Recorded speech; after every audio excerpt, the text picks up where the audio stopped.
So, just recently, I just got back from seeing James Gunn's Superman, the big superhero summer blockbuster that is finally here. A lot of people have been highly anticipating this film since it's set to kick off the reboot of the DC Universe that James Gunn is now in charge of. Everything from Zack Snyder's DC movies will be scrapped entirely and replaced with James Gunn's current vision for the DC Universe. And now, after seeing this film, I can honestly say I'm actually really excited to see the future of the DC Universe under James Gunn. I did have a feeling I'd probably enjoy this film, but I did not expect to enjoy it just as much as I ultimately ended up doing. I think this film honestly does a lot right, especially when it comes to the current state of comic book cinema. I feel like Marvel especially really needs to be taking notes from this film in particular. But inevitably, as with any piece of media these days, this film has not come without its very loud and very notorious critics, that being both the Zack Snyder fans and the anti-woke grifters. Fans of Zack Snyder's previous work on DC movies have actually been going after this movie for quite a while now leading up to its release, or more specifically, going after James Gunn. They've literally dedicated an entire subreddit to just hating on James Gunn, which we'll get to that, believe me. In addition to this, a lot of anti-woke grifter channels on both YouTube and other platforms are currently mad at this film for being a quote-unquote pro-immigration allegory. We don't go to the movie theater to be lectured to and to have somebody throw their ideology onto us. I wonder if it'll be successful. Huh, funny, because it kind of sounds like you're lecturing people right now and trying to push your ideology onto them. I swear to God, these guys are absolute clowns. So today, I'm going to be giving my review on Superman now that I've seen it, and also deconstructing some of the criticism that has been lobbied at this film from both the anti-woke grifters and also the Zack Snyder fanboys. Keep in mind this will also be a spoiler-free review, so if you haven't seen this film yet and you still want to, you don't have to worry about anything specific being spoiled here for you. But with all that out of the way, let's start discussing James Gunn's Superman. As stated before, this film is technically the start of a wide-scale reboot for the DC Universe overall, and also takes place after Superman has already been established in this version of the DC Universe. As a result, they don't bother to show his origin story in this film, which honestly I really appreciate, since at this point everybody already knows it anyway. It's sort of like how in Matt Reeves' The Batman movie, he didn't bother to show Batman's origin, since, let's face it, that's also been shown many times over at this point as well. So it was honestly a breath of fresh air to see the same approach taken to Superman in this film. Most things are already established here. Lex Luthor already hates Superman and wants to eradicate him. Superman and Lois Lane are already in a relationship and Lois knows about Superman's secret identity. And Superman works at the Daily Planet while his parents, Ma and Pa Kent, live on a Kansas farm. Obviously, Superman's Fortress of Solitude has already been established as well, since that's been shown in a lot of trailers, and also Krypto is here too, which is super cool. And honestly, I think Krypto's inclusion in particular really speaks to the kind of angle that James Gunn is approaching with his version of Superman here. In previous versions of Superman as a character, specifically the Snyderverse version, he was often criticized for feeling like a soulless god. While I do like Henry Cavill as an actor, and I honestly think he did try to do what he could with his performance as Superman, obviously Zack Snyder's direction with that character wasn't really doing him any favors, specifically making him so angsty and anguished all the time. This was a version of the character that honestly did receive a lot of backlash overall, since people just didn't really want to see that from Superman, a character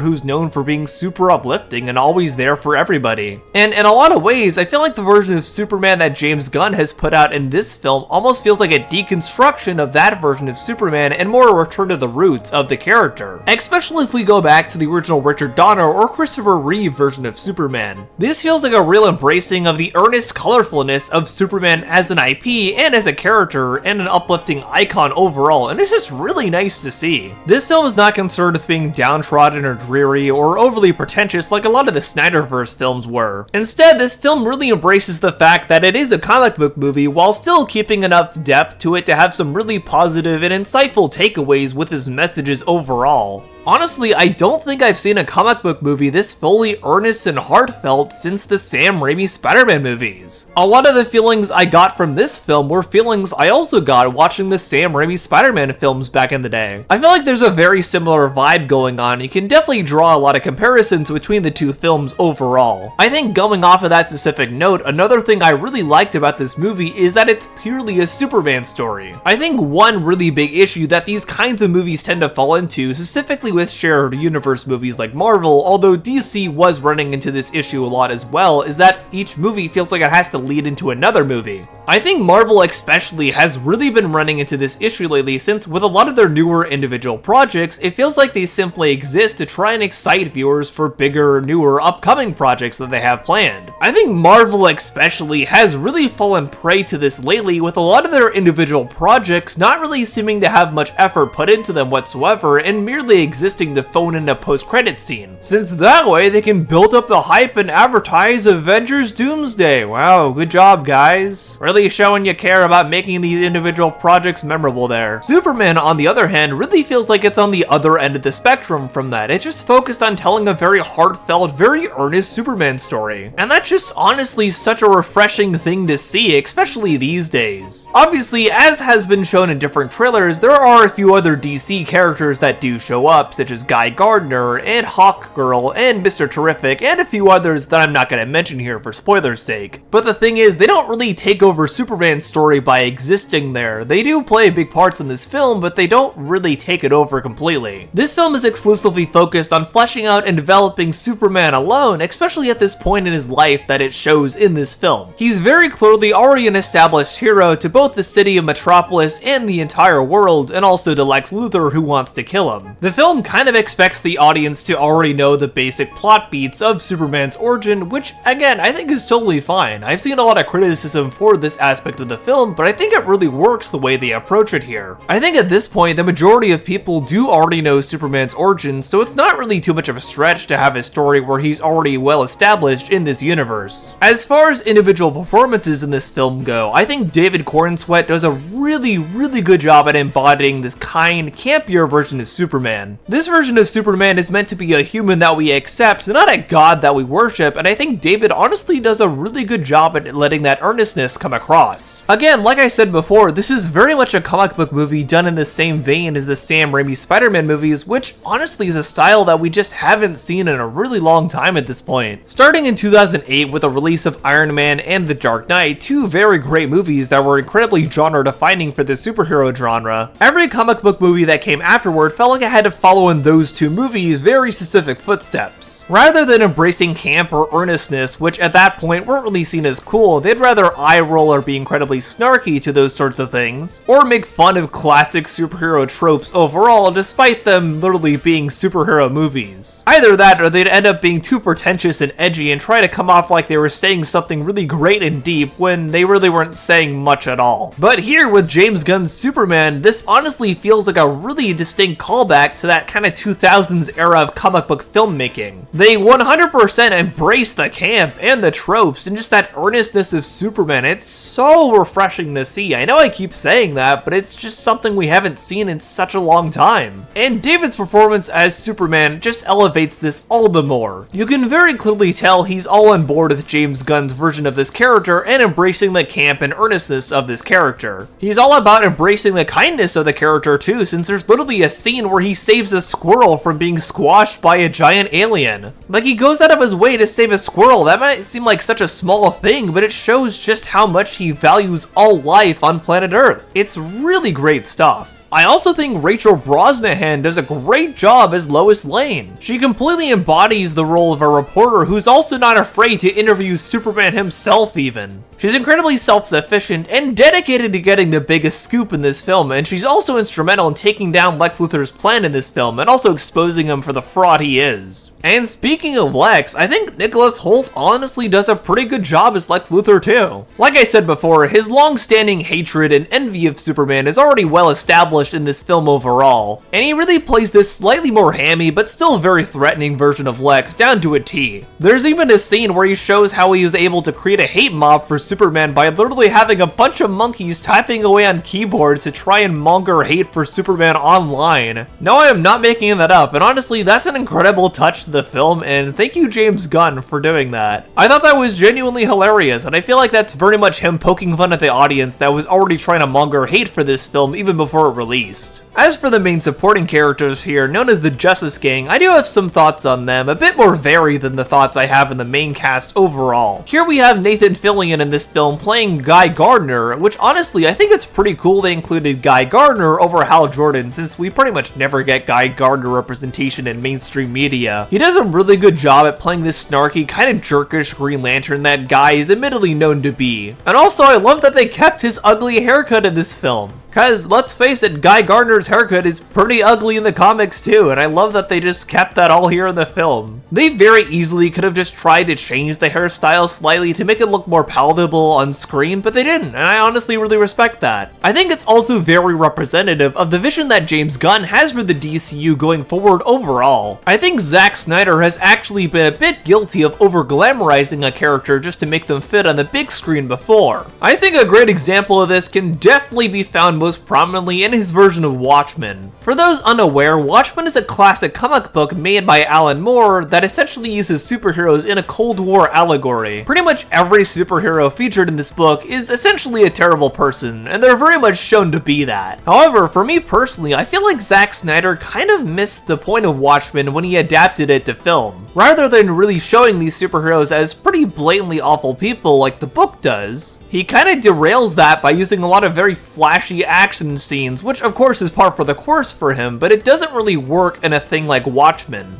You're not really supposed to be rooting for any of these characters at all, since at the end of the day, what they're doing is pretty wrong. So putting in a bunch of flashy action scenes to glorify what they're doing, I think really misses the point. That's just my take, of course, though. If you like Zack Snyder's Watchmen, more power to you. I'd be curious to hear what your thoughts are in the comments on this, since I feel like this is a very divisive movie overall. But with James Gunn's version of the DCU, you can tell he's not really willing to over-glorify or polish up anything in there, and even keep something like Guy Gardner's ugly haircut there. It's great. It all feels very authentic. We don't really get to see much of Guy overall, but I imagine we'll see more of him in the Lanterns TV show whenever that comes out on Max. I think as far as that supporting cast goes though, the main breakout star is 100% Mr. Terrific. His character is so calm and cool and collected, but really funny at the same time. In the theater I saw this at, the audience just lit up whenever he was on screen, which is so cool to see. I feel like, especially with how he was portrayed in this film, we'll definitely be seeing a lot more of Mr. Terrific in the future, so I'm looking forward to that. Overall, I would honestly say this cast is very strong, and I'm very much looking forward to see what they do next in the future of the DCU. Probably relating to that though, like I said before, one thing I really like about this movie is that it feels very self-contained and relying on its own merit. There actually are 2 post-credit scenes in this film, but I think the interesting thing about them is that they're not meant to lead into another DCU project whatsoever. They're basically just little one-off gags that kind of come full circle at the end of the film. And I feel like this might be a bit of a disappointing thing for some people that might want to see what James Gunn's DCU might have for the future, but for me, I was actually really refreshed by this. I feel like so many movies these days just rely on a post-credit scene to try and hype up audiences for what's coming next or whatever.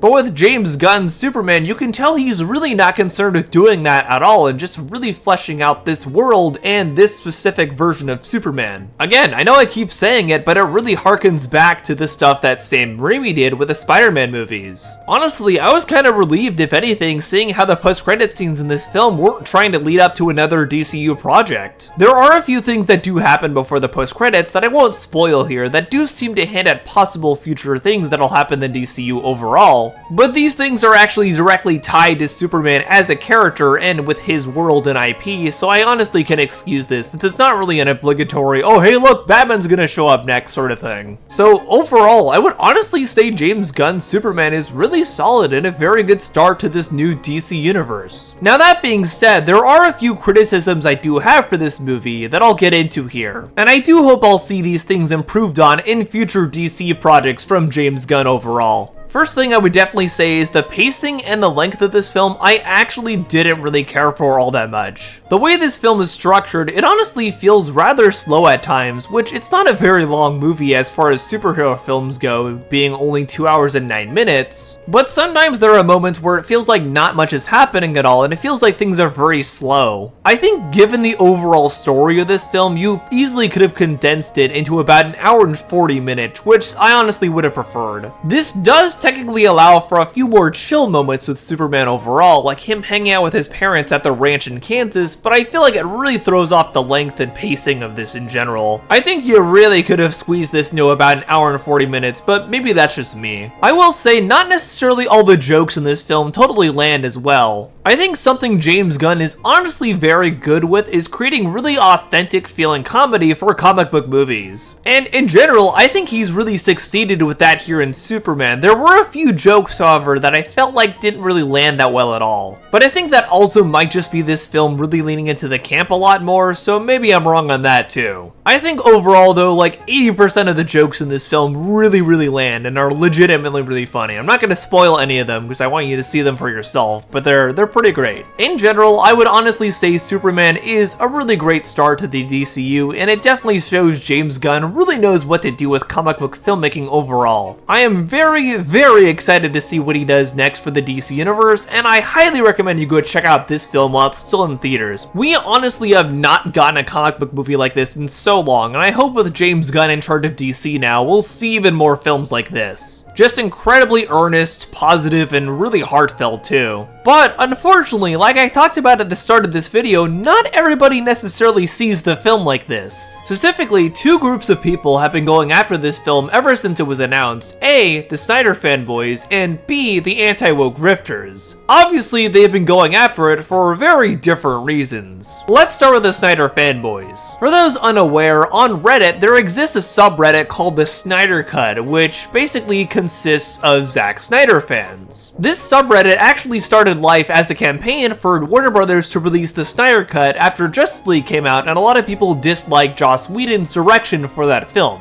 However, once James Gunn's Superman was announced, the subreddit pretty quickly devolved into just bashing James Gunn and not even really praising Zack Snyder at all. Honestly, this feels less like a Zack Snyder fan subreddit than just a blatant James Gunn hater subreddit. This one post from their subreddit that ended up going viral I think is really emblematic of that overall. Specifically, this is a post talking about how the Snyder fans should stand up and fight for the Snyderverse on July 11th. Specifically, it encourages them to post spoilers everywhere, leave bad ratings on review sites, and also reserve tickets online but don't buy them so people can't buy them themselves. Yes, this is somehow real. Snyder fans have managed to build a reputation for themselves of being super petty and unable to move on from Zack Snyder not directing the DC movies anymore. And because of this, they seem to view James Gunn as some sort of mortal enemy who's getting in the way of their beloved Zack Snyder from making movies ever again. Oh no. But I think the funniest thing about this is that Zack Snyder and James Gunn are literally friends in real life. If anything, they're probably both looking at this stuff and just laughing at it together. It's so funny to see, and honestly, the Snyder fans are like the funniest thing on the internet right now. If you want just a boost of instant serotonin or a good laugh, all you have to do is look at their subreddit, and there you go. It is absolutely hilarious the lengths they will try to go to ensure that James Gunn's Superman doesn't succeed at all. And they even made a meme where they thought that the Smurfs movie that's coming out this year would do better than Superman. Yeah, nice try there, guys. I don't think the Smurfs of all things is gonna stand a chance against Superman, let alone any other movie coming out this month. But like I said before, the Snyder fans aren't the only ones trying to ensure that this movie will fail. The anti-woke grifters also have come after this movie. And seemingly, it's only for one particular reason, the fact that they feel this film is pro-immigration. Like I said at the start of this video, Fox News even tried to get in on this, with them talking about how movies shouldn't throw their ideology at people, and also saying that Superman's cape says MS-13 on it, as ridiculous as that sounds. You know what it says on his cape?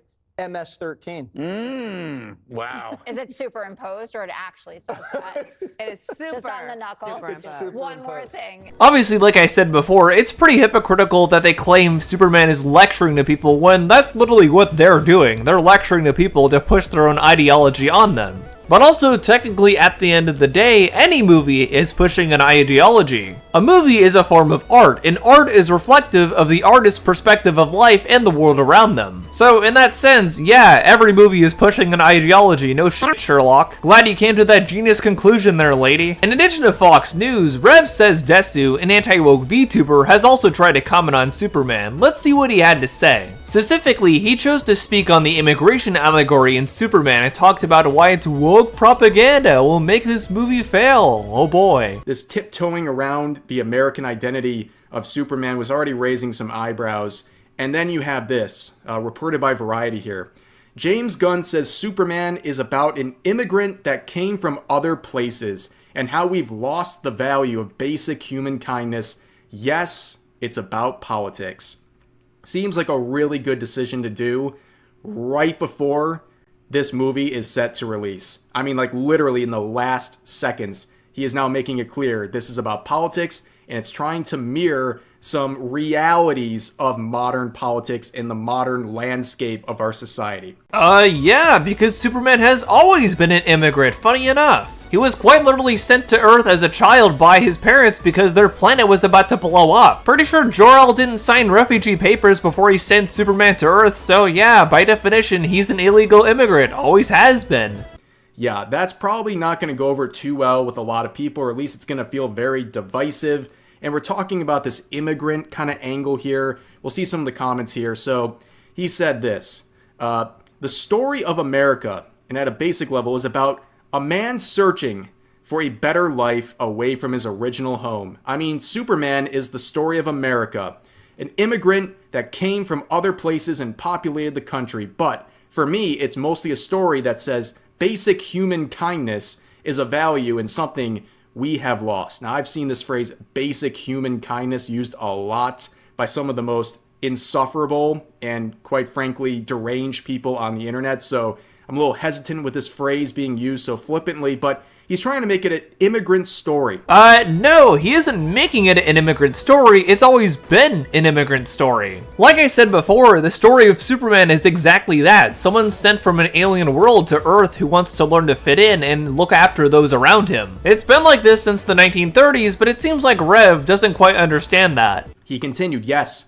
it's about politics, but on another level, it's about morality.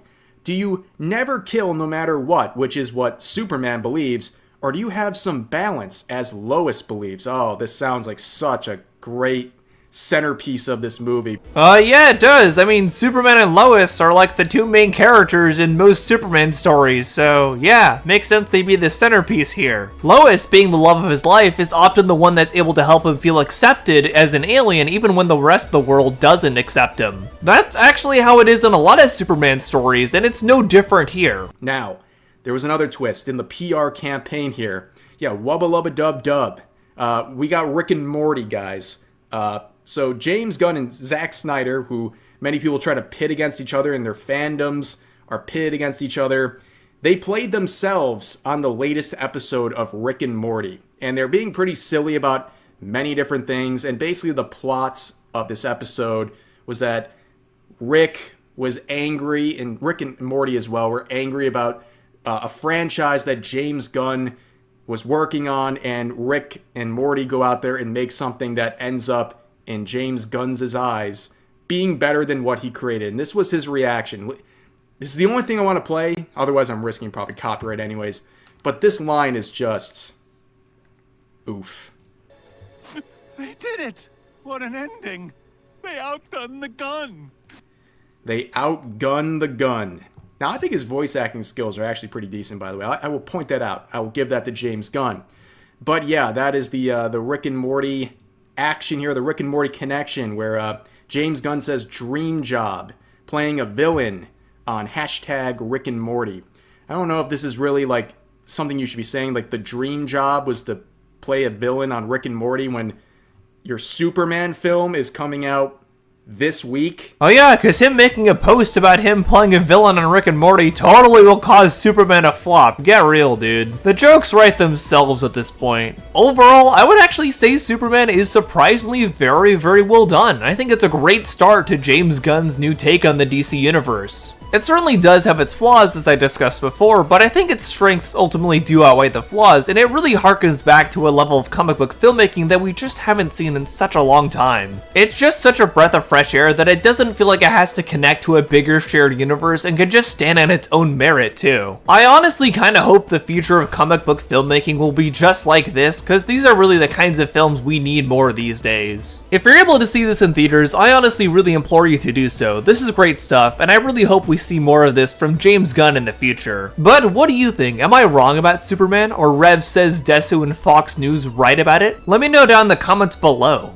But regardless, I hope you enjoyed this video. Thank you very much for coming to the end of it here. If you like this video, be sure to subscribe since I put out lots of videos analyzing film and television overall. So if you enjoyed this video, you'll probably enjoy the other ones I have planned as well. If you have a specific topic that you think I should cover here on YouTube in the future, be sure to join my Discord and let me know there. We have a suggestions and questions channel where you can suggest topics for me to cover here on YouTube in the future. You can also check out my letterbox to see all the movies and shows that I've seen on my film and television journey, some that I haven't reviewed here on YouTube as well. You can also follow me on all my socials for updates. I'm on Blue Sky, Instagram, Twitter, all the things. You can see all the links down in the description. Special thanks to my patrons DDC1996 and Trayvon Gibson for supporting me over there. Also thanks to David Deister, You the Guardian, Balf Games, and Jared the Rabbit for supporting me as YouTube members. I really appreciate you all a ton for putting in the extra effort to support what I do here, and I appreciate you for coming to the end of this video. Thank you so much for watching, and I hope you learned something new by the end of it here. But regardless, I've been Otterly Noah, and I'll see you on the Otter side.